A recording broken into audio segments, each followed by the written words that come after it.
నిన్న SIT report బయటకు వచ్చింది. దాన్ని చూస్తే మీ అక్రమాలు, మీ పాపాలు కోకోలలు. 10th క్లాస్ పేపర్ కొట్టేసి పేపర్ లీకేజ్ చేసిన ఉన్నటువంటి వ్యక్తి ముఖ్యమంత్రిగా చేశాడు. ఆ తర్వాత తండ్రి ముఖ్యమంత్రిగా ఉన్నప్పుడు చాలా సూట్ కేసు కంపెనీలు పెట్టుకొని వచ్చి అవినీతి అక్రమాల కేసులో జైలు పోయిచ్చాడు. A1 ముద్దాయి జగన్మోహన్ రెడ్డి అన్నాడు ముఖ్యమంత్రి అనే విషయాన్ని మీరు మర్చిపోతున్నారు. మీరు కళ్ళు మూసుకొని పిల్లి కళ్ళు మూసుకొని పాలు తాగుతూ మమ్మల్ని ఎవరో గమనించరనే విధంగా ఇంత అక్రమాలు చేశారు. గ్రూప్ 1 మూల్యాంకంలో కోర్టును తప్పుదారి పట్టించినందుకు రాజకీయాల నుంచి శాసనం తప్పుకుంటారా? చాలా పారదర్శకంగా డిఎస్సిని 16,000 పైకి ఉద్యోగాలను ఇస్తే మా ప్రభుత్వం గౌరవ ముఖ్యమంత్రి నారా చంద్రబాబు నాయుడు గారు ఎప్పుడూ కూడా ఏ ఒక్క మెరిట్ ఉన్నటువంటి అభ్యర్థికి అన్యాయం జరగకూడదు అనేటువంటి సిద్ధాంతం. యువతకి ఎంత అవకాశం ఉంటే అంతమందికి ఉపాధి ఉద్యోగాలు కల్పించే లక్ష్యం. ఎప్పుడు డిఎస్సి జరిగినా అది తెలుగుదేశం ప్రభుత్వం జరిగింది. మన ఎన్నికల ముందు తెలుగుదేశం, జనసేన, బీజేపీల ప్రభుత్వం మేనిఫెస్టోలో 20 లక్షల ఉద్యోగాల కల్పనకి మేము చర్యలు తీసుకుంటామని చెప్పాం, కల్పిస్తామని చెప్పాం.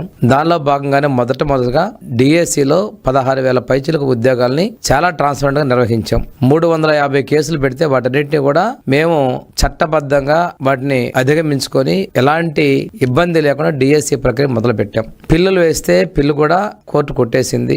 కేంద్రం మళ్ళా వాయిదా తీర్మానాన్ని చెప్పారు. ఇవన్నీ కూడా అధిగమించేశారు. ఈ రోజు నిరుద్యోగంలో ఉన్నటువంటి వాళ్ళకి ఉద్యోగం, ప్రభుత్వ ఉద్యోగాలు కల్పిస్తే ఉద్యోగాలు చేస్తుంటే లేనిపోని యాగి చేస్తా ఏదో జరిగిపోయిందని చెప్పేసి రోజుకొక చోట ధర్నాలు అంటారు, న్యూసెన్స్ చేస్తారు, రిప్రజెంటేషన్ అన్నారు. ఇంత నిజాయితీగా జరిగితే మీరు చేసిన పరిస్థితులు ఏంటి? నిన్న సిట్ రిపోర్ట్ బయటకు వచ్చింది. దాన్ని చూస్తే మీ అక్రమాలు, మీ పాపాలు కోకోలలు. 2018లో ఆనాడు మా ప్రభుత్వంలో మేము నోటిఫికేషన్ ఇస్తే తర్వాత ఎగ్జామ్ జరిగితే మీరు వచ్చిన తర్వాత ఆ మెయిన్స్ క్వాలిఫికేషన్ కి ఎగ్జామ్ పెట్టి ఎంత దారుణాలు చేశారో ఆ రోజు కోర్టులో కేసులు వచ్చినాయి. కోర్టు కేసులు వచ్చిన తర్వాత చాలా మంది చెప్పారు ఇక్కడ చాలా అక్రమాలు జరిగినాయండి, వాడి పేపర్లో దిద్దుబాట్లు చేశారని చెప్పారు. సిట్ నేస్తే సిట్ ఇచ్చిన నివేదికలో వాస్తవాలు యావత్ ప్రపంచం విస్తుపోయే విధంగా భవిష్యత్తు మీద ఎన్నో ఆశలతో పోతున్న యువత ఒక్కసారిగా నిరుత్సాహం అయిపోయారు. అంటే మీ చరిత్ర ఒకసారి తీసుకుంటే ఆ రోజు 10th క్లాస్ పేపర్ కొట్టేసి పేపర్ లీకేజ్ చేసిన ఉన్నటువంటి వ్యక్తి ముఖ్యమంత్రిగా చేశాడు. ఆ తర్వాత తండ్రి ముఖ్యమంత్రిగా ఉన్నప్పుడు చాలా సూట్ కేసు కంపెనీలు పెట్టుకొని వచ్చి అవినీతి అక్రమాల కేసులో జైలు పోయిచ్చాడు. అలాంటి వ్యక్తి ముఖ్యమంత్రిగా ఉన్నప్పుడైనా మనసు మారుతుందని కూడా మారలా. ఈ రోజు భవిష్యత్తులో ఉన్న యువత విషయంలో నువ్వు చేసినట్టు ఒకసారి చూసుకుంటే ఎలాంటి అర్హత లేనటువంటి వ్యక్తులు ఓ ప్రైవేట్ రిసార్ట్ లో సీసీ కెమెరాలు లేకుండా, యూనివర్సిటీ నిపుణులు లేకుండా ప్రైవేట్ వ్యక్తుల చేత వాల్యుయేషన్ చేయించావు. ఇది ఎంతవరకు సమ్మతం ఒక్కసారి మీరు చెప్పాల్సిన అవసరం ఉంది. ఏ తప్పు చేయని డిఎస్సిలో ఏదో జరిగిపోయింది, హారిజాంటల్ వర్టికల్ రిజర్వేషన్ గురించి తేడాలు తెలియని వ్యక్తులు ఒక అసత్యాన్ని పదే చెప్పి రిజిస్టర్ చేయాలని చూస్తున్నారు. ఆ రోజు ఎన్నికల ముందు కూడా నిస్సిగ్గుగా మీరు చేసినటువంటి పరిస్థితి ఒకసారి చూసుకుంటే 35 మంది కమ్మ డిఎస్పీలను పెట్టారని చెప్పి ఒక అపోహను పదే చెప్పారు. ఆ తర్వాత సొంత చిన్నాన్న హత్య చేసినప్పుడు నారాసుర రక్త చరిత్ర అని చెప్పి మీ అవినాష్ రెడ్డిని వెనకేసుకొని వచ్చే విధంగా, మీ వాళ్ళని కాపాడుకునే విధంగా, మా మీద లేనిపోని నిందలు మోపే విధంగా, ప్రజల్ని మభ్యపెట్టే విధంగా చేశారు. ఈ రోజు కూడా మీరు తిరుపతి ఉప ఎన్నికలో ఓటర్ లిస్ట్ లో ట్యాంపర్ చేసినట్టుగా ఇక్కడ కూడా కష్టపడి అర్హత సాధిన నిరుద్యోగుల ప్రశ్నాపత్రాలు తారుమారు చేయడం సిగ్గుచేటు. విద్యార్థుల జీవితాలతో, యువతతో మీరు చేసిన చెలగాటానికే మీరు మూల్యం చెల్లుకున్న విషయం కూడా వాస్తవం అనే విషయం నేను తెలియజేసుకుంటాను. ఈ రోజు 158 వాల్యుయేటర్లో 72 మంది మాత్రమే ప్యానెల్ కు అర్హత ఉంది. మిగిలిన అర్హత లేని 25 మందితో వాల్యుయేషన్ చేయించారు. ఇది ఎంతవరకు సబబు అని నేను మిమ్మల్ని అడుగుతా ఉన్నా. ఇంతేకాకుండా అధికార వ్యవస్థల ద్వారా కాకుండా ప్రైవేట్ జీమెయిల్ ఖాతాలు, వ్యక్తిగత గూగుల్ ఐడియల్ డ్రైవ్ల ద్వారా మీరు వాల్యుయేషన్ చేశారంటే ఏపీపీఎస్సీ వ్యవస్థని ఎంత భ్రష్టు పట్టించారో మీకు అర్థం చేసుకోవాల్సిన అవసరం ఉంది. ఈరోజు సిట్ గుర్తుపెట్టిన దానిలో వాల్యుయేషన్లో మొదలు చేసిన మార్కులకి, డిజిటల్ ఫలితాలు వచ్చిన దానికి మధ్య మార్కుల వ్యత్యాసాన్ని కూడా ఈరోజు సిట్ గుర్తించింది. అంటే మీరు కళ్ళు మూసుకొని పాలు తాగుతూ మమ్మల్ని ఎవరో గమనించరనే విధంగా ఇంత అక్రమాలు చేశారు. 30 ఏళ్ళు కదా మనం ఎన్ని చేస్తే పోతుందని చెప్పి ఒక తీవ్రమైన అహంకారంతో ఆ రోజు వ్యవహరించిన దానికి ఇది ఒక్కసారి నిదర్శనం అని చెప్పి మీరు చేసిన తప్పులు బయటకు వచ్చాయని ఒక అర్థం చేసుకోవాలి. వాల్యుయేషన్ పూర్తయిన తర్వాత ఆ దాన్ని రీవాల్యుయేషన్ చేసి పునఃపరిశీలన చేయాలని తప్పితే ప్రీలిమినరీస్ ద్వారా రెండోసారి మూల్యాంకనం చేసి దాని తప్పులు తరగలు చేయడం ఒక ఎత్తు అయితే, దానిలో వైట్నర్ పూశారు. వాల్యుయేషన్ పేపర్ల మీద మీరు వైట్నర్ పూసి ఎంతమందికి మీకు అనుకూలంగా చేశారో ఒకసారి ఆలోచన చేసుకోండి. మీరు ఎగ్జామ్లో సంతకం లేకుండా దిద్దుబాట్లు 29 చేస్తుంటే సంతకాలను సరిపోలినటువంటి 159 కేసులు ఉన్నాయి. చీఫ్ ఎగ్జామినర్ల సంతకాలకు సరిపోయినటువంటి దిద్దుబాటు 123 ఉన్నాయి. రెండోది ఇంకుల్లో కూడా మార్పులు ఉన్నాయి. ఒక చోట బ్లాక్ ఇంక్ వాడారు, ఇంకో చోట ఒకే వాల్యూ పేపర్లో 2 రకాల ఇంకుల మార్పిడి చేసింది కూడా మీరు. అంటే మీకు కావాల్సినటువంటి తప్పుడు విధానాలు మీరు చేసుకోవడానికి కూడా అర్థమైపోతా ఉంది.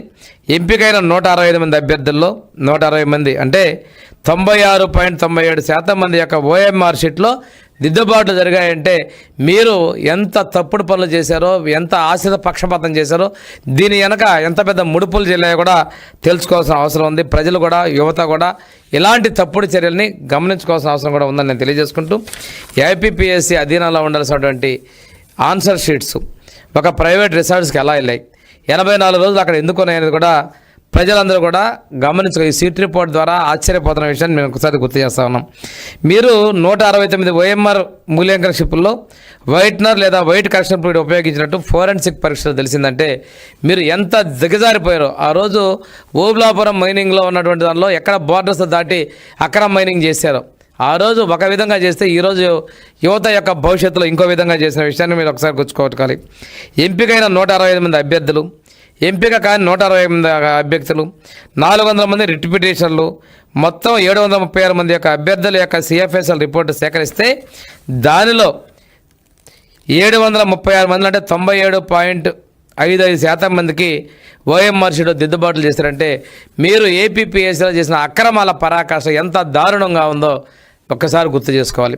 అంటే సిట్ రిపోర్ట్ వస్తుందని మీకు ముందే గమనించుకొని డిఎస్సీలో అక్రమాలని చెప్పి ఒక డ్రామా మొదలు పెట్టారా? మీ తప్పులు కప్పిపుచ్చుకోవాలని చూస్తున్నారా? ట్రాన్స్పరెంట్గా జరిగిన డిఎస్సీలో మీరు ఏదో జరిగిందని చేస్తున్నారు. దీనికి మీరు ఏం చేయాలో ఒక్కసారి చేయండి. మీ పాప ప్రక్షాళన ఏం చేస్తారో చూడండి. మీరు ఒకసారి అక్రమాస్తుల కేసులో జైలుకి వెళ్ళి వచ్చారు. ఇక్కడ మీరు A1 ముద్దాయి జగన్మోహన్ రెడ్డి అన్నాడు ముఖ్యమంత్రి అనే విషయాన్ని మీరు మర్చిపోతున్నారు.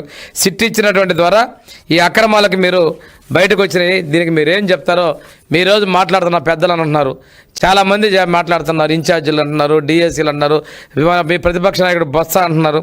ఇవన్నీ కూడా ఎంత చేయని దీని మీద మీరు జగన్మోహన్ రెడ్డి మీరేం చేస్తారు? ఆ రోజు ప్రభుత్వంలో ఉన్నటువంటి మీరేం చేస్తారు? ఈ రోజున ముందస్తు ప్రకటన ఇవ్వకుండానే డిఎస్సీలో చాలా మార్పులు తీసుకొచ్చారు. గ్రూప్ 1 మూల్యాంకనంలో కోర్టును తప్పుదారి పట్టించినందుకు రాజకీయాల నుంచి శాసనం తప్పుకుంటారా? ఈరోజు అంటున్నాడు నాకు ప్రతిపక్ష హోదా ఇస్తేనే నేను అసెంబ్లీకి వస్తానని మాట్లాడుతున్నాడు. ప్రజలు వారి ప్రతిపక్ష హోదా నీకు తెలియదా? ఆ రోజు 23 మంది 4 పక్కన లాగేశాను, ఇంకొక 4 లాగేస్తే చంద్రబాబు నాయుడు ప్రతిపక్ష హోదా అని మీరు మాట్లాడింది, సభలో మాట్లాడింది వాస్తవం కాదా? చట్టం తెలియని వ్యక్తే మీరు. ముఖ్యమంత్రిగా చేసిన వ్యక్తి నాకు ప్రతిపక్ష హోదా 11 మందిని ప్రజలు ఇస్తేనే నేను వస్తాను, ఆ విలువ వేరు అంటున్నారు. తల్ల కింద చేసి తప్పులు చేసినా చట్ట ప్రకారం ఉండదు. కానీ ప్రజలు మభ్యదోవ పట్టిస్తున్నావు. ప్రజలు అర్థం చేసుకున్నారు ఆ రోజు నువ్వు మాట్లాడిన వీడియోలు కానీ ఈరోజు కానీ. ఈరోజు కూడా మూల్యాంకనంలో కోర్టును తప్పుదారి రాజకీయాల నుంచి నువ్వు తప్పుకోవాలి. ఈరోజు మీ వ్యక్తులు మాట్లాడుతున్నారు.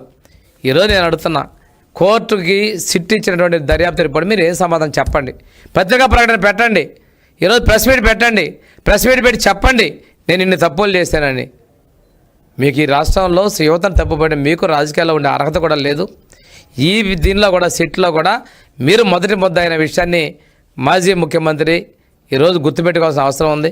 మీ గొడ్డల పార్టీకి వెయిట్ వేయటము, అదేవిధంగా ఆ రోజు సైకో ప్రవర్తన చేయటం, ఆ రోజు ప్రజలు ఊరికే అనలా సైకో సీఎం అని.